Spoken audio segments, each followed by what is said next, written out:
I think in 2015 I got a fits का stroke.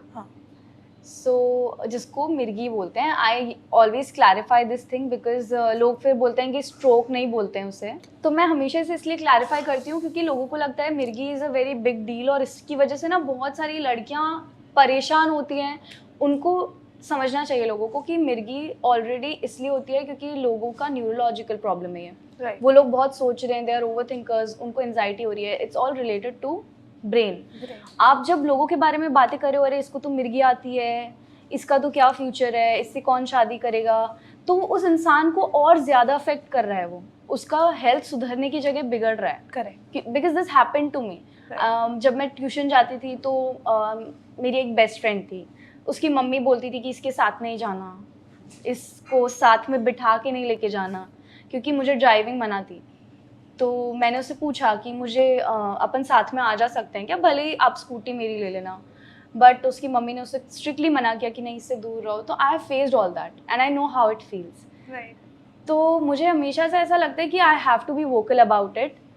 कि मतलब जो भी मेरे साथ हुआ, मुझे स्ट्रोक आया था, उसकी वजह से मुझे दवाई दी. मेरे को सिर्फ लिटाया हुआ था एक बिस्तर पे, थोड़ा सा वो सुइया मुइया घुसा के, और वहाँ पर भी मुझे आ जाते थे फिट्स के अटैक. तो मैंने खुद को नोच लिया, तो जो ब्लिस्टर्स थे वो फट गए. तो मेरी शक्ल बिल्कुल देखने लायक नहीं थी उस टाइम पे. तो बहुत ट्रॉमेटाइजिंग था वो सब देखना. और उसके बाद में मेरे को पापा ने आके बोला कि भाई कुछ खाओ पियो. He was crying for the first time I saw him crying.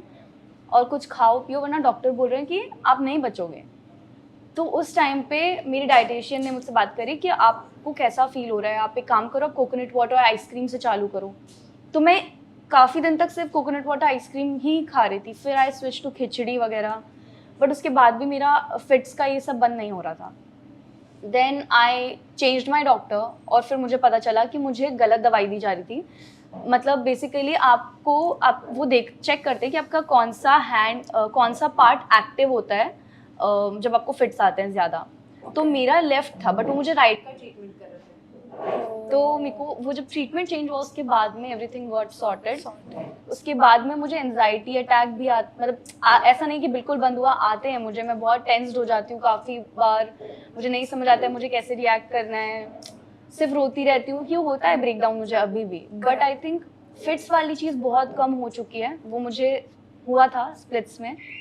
जो मैं एंजाइटी अटैक आपको बोल रही हूँ, that happened to me in splits. और जब दिव्यांश की बातें चल रही थी उस रात को, और उस टाइम पे अनिका, आकृति खाना, कैन एवरीवन हैंडल्ड मी.